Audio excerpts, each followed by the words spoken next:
minute early. And before we do, I just want to introduce who's up here with me. Is Sergeant James Miller, our District Attorney Brian Gertz, and Rick Cole is our Captain in CID. All of it has had a role in this, and so I wanted them to be here to visit with y'all on their role and so forth. Most of you know why we're here. We're here to talk about a victim being identified after many years. And I have pictures here if y'all want some when this is over with. But as you know, from following this case, I think some of you followed it whenever we had the body exhumed in Elgin. But on June 21st, 1979, that's 44 years ago, there was Smith, and she's a white female. She was 22 years of age when she died. And at the time, the investigators concluded that Henry Lee Lucas was a suspect in the case. And so there is a nexus there. I'll have Sergeant Miller talk about that in a few minutes. So in 2019, we started exhuming the body. We got a DNA sample. We carried it. University of North Texas was there at the site. They took the samples. They worked on them for a while. They finally concluded that they could not come up with a match. So in 2022, we then exhumed the body again, and we got additional DNA. At that time, we were working with Texas State and a nonprofit with Texas State, and we were able to, through their diligence and through Sergeant Miller's diligence, we were able to go ahead and identify the body. The problem was she was adopted, so that really played with us on our DNA because we had, an adopted family involved in this. But eventually we did get the person identified, and what I'd like to really say is that we're not only due diligent, and this should be an example for law enforcement, in identifying the suspect. This is a case where Sergeant Miller worked on it to give closure to the family, and that was our primary purpose, is just give closure because we already had a suspect, and at the age of this, as a cold case, it's certainly not anything that we're going to identify a suspect on other than maybe Henry Lee Lucas. But with that, I'd like to ask Brian Gertz, DA, to comment because his office has been really instrumental in supporting us through getting all the court records and everything, documents, in order to have these bodies examined. Thanks, Sheriff. This is a fascinating case study. You're talking about a victim that was unidentified for all these many years, and through the joint efforts of law enforcement and the civilian population and private and nonprofit agencies, which I think Sergeant Miller will go into in more detail, there's a family that can rest in peace, and there's an individual who's not an indigent person in a grave. And that's a beautiful thing. Mr. Miller? Yeah, let me call Sergeant Miller now. He can go over the investigation a lot better than I can. He can share some more details that I haven't shared, and plus we'll open ourselves up for questions as soon as he gets to make his presentation. So like the Sheriff was saying, on June 21st, 1979, Sheriff's Office responded to a location on Highway 290 near FM 696 in regards to a female subject who had been found deceased on the highway.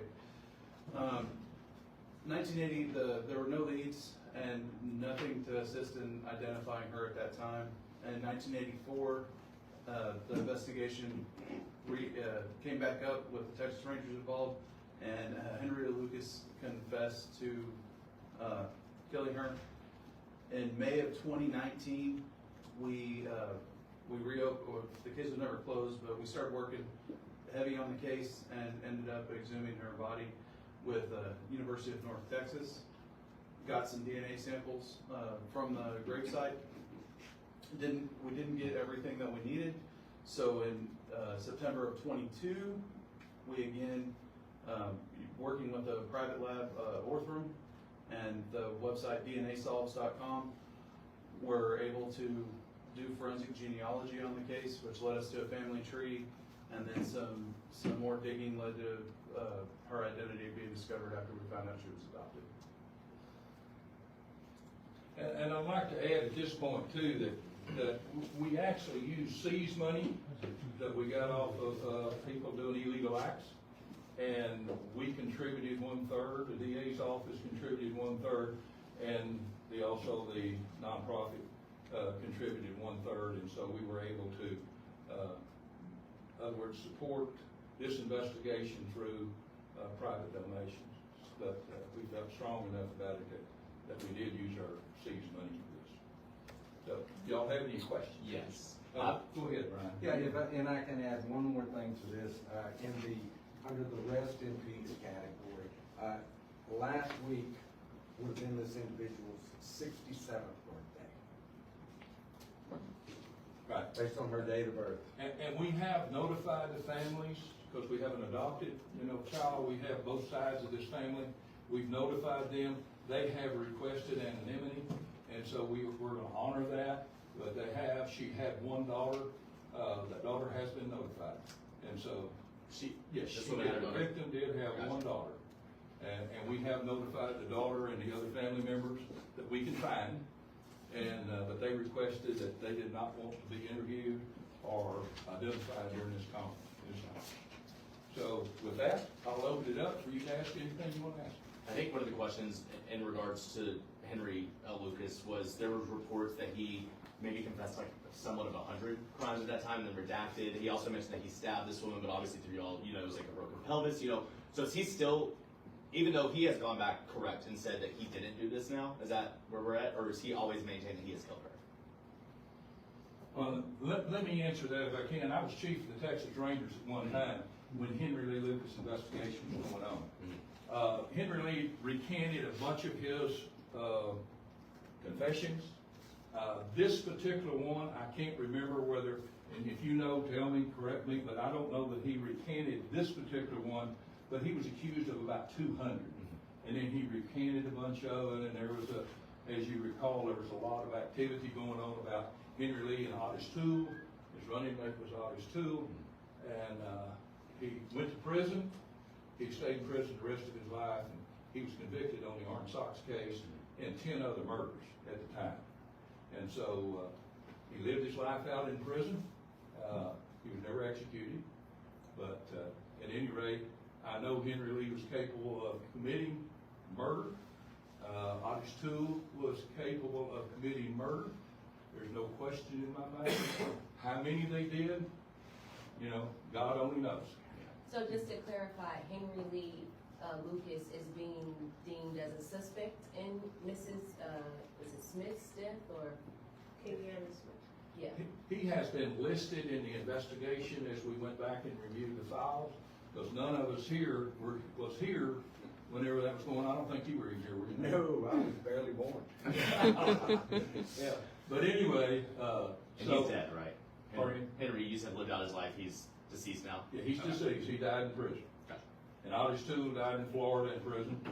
They died at separate places. And during my career, I had the opportunity to interview both of them. And I certainly think either one or both are capable of this. Whether they did this or not, I don't know. But this murder is so old that I doubt seriously if we'll ever develop a suspect. But I don't put anything past this guy here. If something comes up, he gets a little head start, he'll get after it. So when the body was resumed in 2022, you say the DNA evidence is what was able to allow y'all to solve this case. What was the connection to bring us here today? Because that was, like a year ago. We were able to give Jane Doe a name using the Othram Labs and the website DNAsolves.com. We were able to find out a family tree that she belonged to, and then through further investigation, we were able to find out her identity. Okay. And you were able to do that this year or in 2022? When did that? Most of that occurred this year. Okay. It took the lab a little time to get the DNA that they needed in order to get a forensic genealogy profile, a profile suitable enough to do the genealogy work, and then it Very good. And were y'all considering this a cold case, previously, or is it safe to say it was a cold case? It's not necessarily a cold case in a traditional sense, but anytime we have a victim that's unidentified, it's a cold case to us. We're gonna try to identify that victim if we can. Can you talk about the role, I mean, the DNA testing and genealogy plays in cold cases these days, and has that helped you in any other cases, or will that be used in any other cases you'll have here in Bastrop County? It will If be. you don't mind, if you could go to the podium, I would appreciate it for all you. The genealogy and the DNA, we're using it on several other cases right now. It will continue to be used and be a valuable asset. The advances in technology are helping us solve even these older crimes. How many cold cases do y'all have at this time here in Bastrop County? I'll let the sheriff answer that. We have a number. I'm not prepared here to discuss all of those. I have been asked that question, and I am gonna meet later on with somebody about that. But as far as having something I can put my finger on, I'll tell you this case we're looking at, what is it, 17 or 20 years old that we're doing DNA on? From 1984. 1984. So we've got another older case that we're working on, because put one aside, we'll move to another. And I'd like to say too, that this identification was slowed because we had to get court permission to even know who the adopted family, you know, that when you're adopted, that's all protected. And so through his due diligence, he was able to go back to the courts and get permission in order to reveal that adoption information. And so that slowed us down. But nevertheless, we wanted both sides of the family notified. I know you said the family wanted to have privacy in this moment, but are you able to tell us, you know, their feelings? Were they, you know, relieved when they found this news out, or? Sergeant Miller talked to them personally, all of them. They were, several of the family members I spoke with were relieved to find out where she's been and to find out where she currently is. Could you offer a spelling just on Kathy Ann Smith, just the, I mean, Ann part? The Ann is just A-N-N. Okay. And Kathy's with a K. With a K. And we might have gone over this, but the reports were believed that it was due to her being hit by a car, right? With the broken pelvis, or have we, I've seen reports that it was believed that her death could have been due to a car crash of some sort. Is that something that you guys have looked at? Yes. Yeah. So that is the case. So the cause of death is car crash or Homicide. Homicide. Homicide by a car. by Yes. vehicular homicide? Keep in mind that during the time that Henry Lee Lucas was being investigated, one of his techniques was to find someone walking down the side of the highway and run into them and disable them so that he could then sexually attack them. And so that too fit in, and Sergeant Miller was able to determine that there was a connection in Austin between the Salvation Army and Henry Lee Lucas was there at the same time that Miss Smith was there. So, because that's where the family let her out, was at the Salvation Army, and Henry Lee was known to be at that location sometime during this period.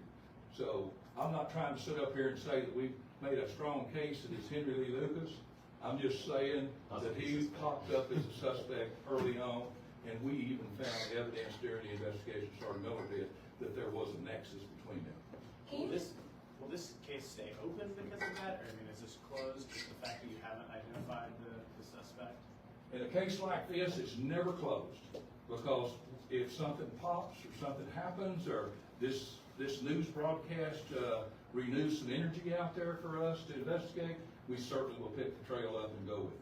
Can you just talk to us about you all's feelings about the outcome of this case? I'm pretty sure you all investigated many cases. This is something that happened 44 years ago. You were able to bring closure to a family. I mean, what are y'all's feelings or reaction on that? Right, you want to talk about that? If I can get through it, I mean, most of these press conferences that we do are with crimes that are real time. Here, we have a case that's older than, I'd say, most of the people in this room. And there was a family that didn't know, you know, what had happened to their loved one, and now they do. And we're never gonna know specifically what happened that night. We're never gonna solve this crime per se, because again, by the time she was recovered, there was no way to get, even in today's modern world, some forensic data that could tell us whether she'd been sexually assaulted. So we had very little to work with, very little to work with. I was there in 2019 when we exhumed her the first time. We didn't get enough DNA for the lab to be able to get a full genetic markup. So we had a partial. Went back again a couple of years later and got another one that was successful. So a lot of resources, a lot of effort, great feeling. Wish we could stand up here and say they all go that way, but they don't, you know. This is a CSI Bastrop at its finest. Yeah. Can you talk about the location where she was found? I know, FM 290 and FM 696. Was it, field? Is there any marker there that, you know? There is no marker there. The highway was a lot narrower back then, but it was about 6 miles outside of Elgin, just before you get to Highway 6 or FM 696 on the north side of the highway.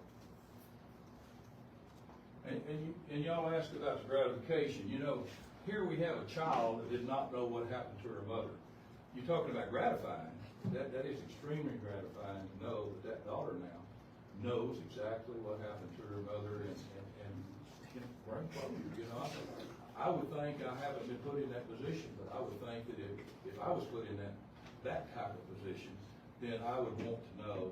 And then once I knew, it would be really rewarding. In fact, I got a call from a family member, and they're talking about putting a headstone at the gravesite. So that's just how much they appreciated this being solved. I don't know if you can talk to this, but can you talk to the sense of how the community felt during that time? I mean, you have a woman found dead, not a lot of information. Was the community on edge?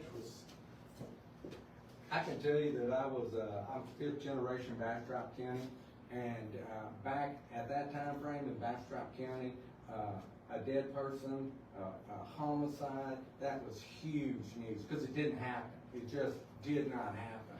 And so I can remember, not like you were involved with, but I can remember the Henry Lee Lucas, nightmare. Saga. Yeah. I mean, basically, I was under the impression as a kid, you put a cheeseburger in front of him and he'd tell you whatever you wanted to hear, which is why I think they ended up recanting, not the cheeseburger, but they ended up, he confessed to a lot of things. I don't know that we could ever definitively say who did this, but what we can say is who she is, and that's huge. And correcting the record, we got criticized in the Rangers because we gave you hamburgers. We didn't spend that extra little bit on cheese. I did not know that. I ate a hamburger with it. Any other questions? Just for clarification, for timeline purposes, the last time the body was exhumed was 2022, but the body of Katie, Ms. Smith, was officially ID'd now in 2023? Just several weeks ago. It hasn't been that long ago. This year. That it was. We were just preparing and making sure all the family, we had some family members we had to track down. Yeah, I remember you mentioned that. Okay, it's just for timeline purposes. Right. And is it Katie or Kathy? Kathy. Kathy, K-A-T. And you are not looking for any other suspects? We have no other suspects at this time, and unless something comes up, we're considering Henry Lee Lucas as our primary suspect, and I doubt seriously if anything else will happen, but you never know. Stranger things have happened, and y'all's coverage of this could produce something. Somebody might come in and confess, get in their older age and really want to feeling sorry or whatever reason, and I certainly say that if someone is watching this and they were responsible for that, we'll certainly take the information and work on it. So, And just one more time, just for the body that was found, what was the cause of death? One more time. Sergeant Miller, you can comment on that. I'm not sure exactly. Do you have the autopsy report? It was homicide. They just ruled it was homicide, but there was some trauma to the body and so forth, which would have been consistent, I think, correct me if I'm wrong, but been consistent with being hit by a car.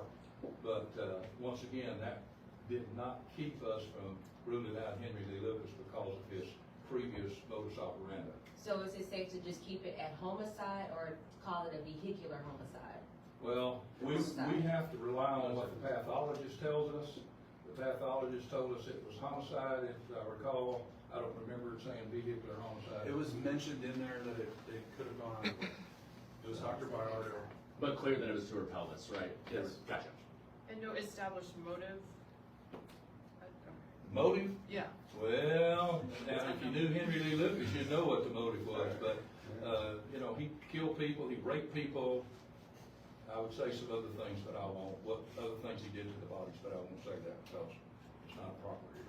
But, I would just say that, his main goal was sexual assault, and that was the reason. Him and Otis both would take people down and sexually assault. Thank you all so much. Thank you so much. Thank you. And our Facebook page members changed, so, if y'all see, on Facebook, we got a new site, so if y'all would continue to follow us on the new site, we'd appreciate it. We're still trying to resolve the old one, but for right now, we're on the new Facebook site. Absolutely. If we want a JPEG version of this picture, should we just email you? Right now, just so we can get, take a picture. Just We probably could, but I've got some pictures here that I can hand out. And this is what the family provided us. Okay. Here, I'm gonna let you say it. Yes, you sure can. Thanks, sir. Thank all of y'all for showing the interest in this case also, because these are the kind of cases that we like for the public to see and see another side of law enforcement.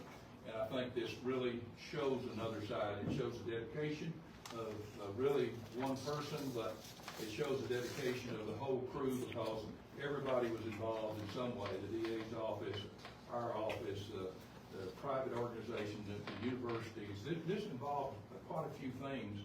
So it's been real rewarding to see all this come together. And we've been really anxious to call this news conference so that we could push out our chest and say, look what we did. But, you know, thank y'all for coming and thank y'all for wanting to share this with the public. Thank you for having us. Was she an Elgin resident? No, she was a Houston resident.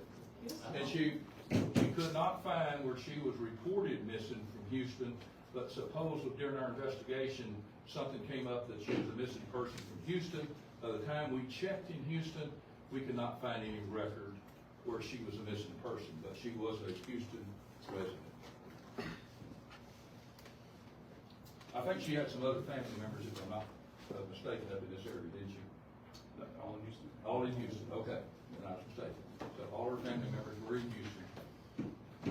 Sorry, Miller, please remind me your first name again. James. James, gotcha. Jason? And it's James Miller, James, Mill. Did you give us a Sergeant Wade. Well, I'm sure Maurice Cook, it's Maurice, last name Cook, and Brian, tell him. With a Y, B-R-Y-A-N, and last name Gertz, G-O-E-R-T-Z. And Rick Cole is our captain from CID that supervises Sergeant. Thank you all so much. Thank y'all. Okay, thank y'all.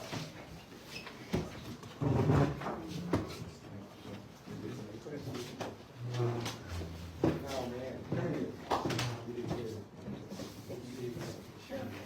Sure. Do we know, like, which living down in this area? If she was here for a We do know, it's one of those, on camera, so I can't tell you, but we do know what she's doing. And obviously, she went to the Salvation Army. So reportable living say she was in the Salvation Army, but just keep it at that. Yeah. Yeah. We don't know, well, Yeah. we think we know. Gotcha. But want to wait to the action. Yeah. I just want to know these tell the dark side. Right.